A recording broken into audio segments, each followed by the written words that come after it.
த்ரிஷா ரெண்டு பேருமே பாத்தீங்கன்னா இன்னைக்கு சென்னை திருவான்மையூர்ல கல்பாத்தி அகோரம் இல்ல திருமணத்துக்கு ரெண்டு பேருமே ஜோடியா ஒரே கார்ல வந்திருக்காங்க. இப்ப இந்த ஒரு விஷயம் ரொம்பவுமே பேசு பொருளா மாறி இருக்கு. ஒரே கார்ல வந்தது மட்டும் அல்லாம ரெண்டு பேருமே ஒரே மாதிரியான ட்ரெஸ் கோடுமே அணிஞ்சு வந்திருந்தாங்க. இந்த ஒரு விஷயம் ரசிகர்களுக்கு பெரும் அதிர்ச்சியுமே ஏற்படுத்தி இருக்கு. ஏற்கனவே விஜயோட மனைவி சங்கீதா விஜய் வேறொரு நடிகையோட தொடர்புல இருக்காங்க அப்படின்னு சொல்லியிருந்தாங்க.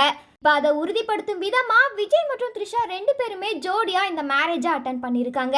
இப்ப இந்த ஒரு விஷயம் சோசியல் மீடியாவையே புரட்டி போட்டிருக்கு. ஏற்கனவே சமூக வலைதளங்கள்ல பாத்தீங்கன்னா விஜய் மற்றும் த்ரிஷா மேல நிறைய வதந்திகள் பரவி வந்துச்சு.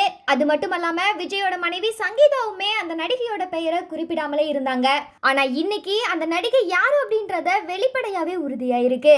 விஜயோட மனைவி சங்கீதா விஜய் கிட்ட இருந்து எனக்கு விவாகரத்து வேணும் அப்படின்னு சொல்லி குடும்ப நல நீதிமன்றத்துல மனு தாக்கல் பண்ணியிருந்தாங்க.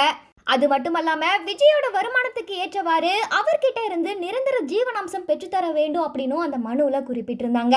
ஆனா இப்ப வரைக்குமே விஜய் அந்த விவாகரத்து குறித்து எந்த ஒரு அறிக்கையுமே வெளியிடல. அவரோட அரசியல் பணிகள்ல மட்டுமே கவனம் செலுத்தி வராரு. இந்த நிலையில விஜயோட விவாகரத்து குறித்து சமூக வலைதளங்கள்ல நிறைய வதந்திகளுமே பரவி வந்துச்சு. அதுல ஒரு சில பேர் விஜய்க்கு ஆதரவாகவும் இன்னும் சில பேர் விஜய்க்கு எதிராகவுமே பேசிட்டு வந்தாங்க. இப்படிப்பட்ட சூழல்ல இன்னைக்கு விஜய் செய்த இந்த ஒரு காரியம் ரொம்பவுமே ஒரு பேசு பொருளா மாறி இருக்கு. இன்னைக்கு விஜயும் த்ரிஷாவும் ஒரே கார்ல ஒரே ட்ரெஸ் கோட்ல மேரேஜ் அட்டெண்ட் பண்ணிருக்காங்க.